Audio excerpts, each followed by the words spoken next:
The officials are ready. The fighters are in the ring, and they are ready. So for the thousands in attendance and the millions watching around the world, ladies and gentlemen, let's get ready to rumble!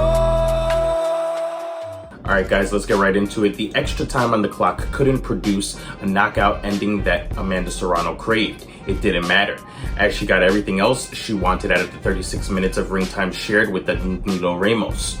The record-setting 7-division titleist and reigning undisputed featherweight queen won every round in a 12-round decision over the visiting Brazilian in their featherweight championship clash. All three judges scored the bout 120-108 for Puerto Rico's Serrano in their DAZN-aired main event Friday evening at Caribe Royale in Orlando. Serrano defended her lineal WBA, IBF, and WBO featherweight crown with the win.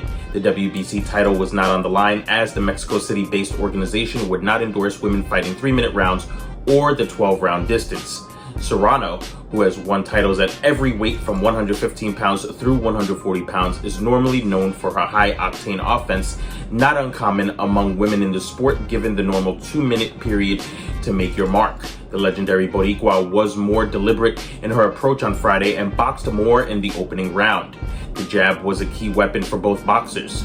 Ramos, an interim WBO featherweight titleist from Argentina by way of Brazil, used her distance, a wise strategy given the wide disparity in power between the two. Serrano and Ramos were both forced to deal with physical adversity through 4 rounds. Serrano had a slight nick on the bridge of her nose, but was unbothered by the wound. Ramos had more to deal with. Her left eye began to swell from Serrano's stiff jab and right hooks behind it. Ramos was in trouble for the first time in round 4. Serrano stepped on the gas and let her offense flow. Everything was still set up by the jab, but Serrano was more persistent with her power shots. The damage began to show on Ramos's face and in her lack of return fire after she was going punch for punch with the defending champ prior to that point.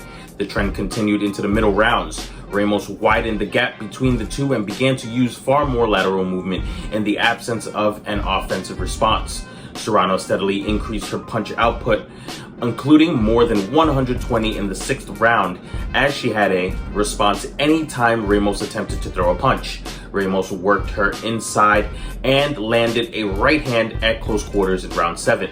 Serrano effectively cut off the ring and turned a boxing match into a fight, to which Ramos realized she had no choice but to bite down and fire back. Serrano continued to walk her down and land straight punches down the middle. Ramos went back on the move in round 8. Her goal by this point in the fight was simply to make Serrano miss. Serrano alternated by right jabs and lead right hands.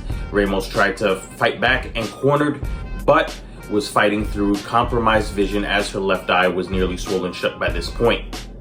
Ramos went on a run as Serrano went on a hunt through round 9. Serrano intensified her body attack in round 10. Enough right hooks and straight lefts slowed down Ramos, who ran out of ring space as Serrano forced an inside fight. Ramos winced in pain as she absorbed a right hook to the midsection and was slow to make it back to her corner in between rounds. The start of the true championship round saw Serrano swarm as she had sensed a knockout was on the horizon. Ramos was in reaction mode as the few punches she landed did not have any impact. Serrano wound up landing 338 from a career high 1,103 punches, which is 30.6%, as she improved to 46 wins, 2 losses, 1 draw, 30 by way of knockout. The win was her 6th defense of her 3rd and current featherweight title reign. All right, guys, well, there you have it. Amanda Serrano went 12 3-minute rounds with Danila Ramos to get a unanimous decision win. Congratulations to Amanda Serrano. Always, always, always a spectacular performance, and always a lot in attendance, as she did sell out Caribe Royale Motel and Casino in Orlando, Florida. Whole Orlando showed out. All of the Puerto Ricans were out. You know, it was a great show. What did you guys think about Amanda Serrano's performance, and what do you think is next for Amanda Serrano? Sky Nicholson took to Twitter and said she would fight 3-minute rounds if the WBC sanctions it, as she is the WBC interim champion. Nakisa's response to that in an interview was, then she is not going to fight Amanda Serrano, because Amanda Serrano's only doing 3-minute rounds moving forward. So what do you think this means, guys? Do you think that since Sky is the mandatory, if Amanda refuses to fight Sky, does that mean that she would have to vacate that WBC title? Possibly, yeah. Or she might just fight the 2-minute rounds. Guys, let us know in the comments below. What are your thoughts? All right, guys. Well, you can find us on Instagram at SportBox TV Official, X formerly known as Twitter at SportBox TV. And of course, don't forget to like, comment, subscribe, and also share the vid. We appreciate the love and support. Take care.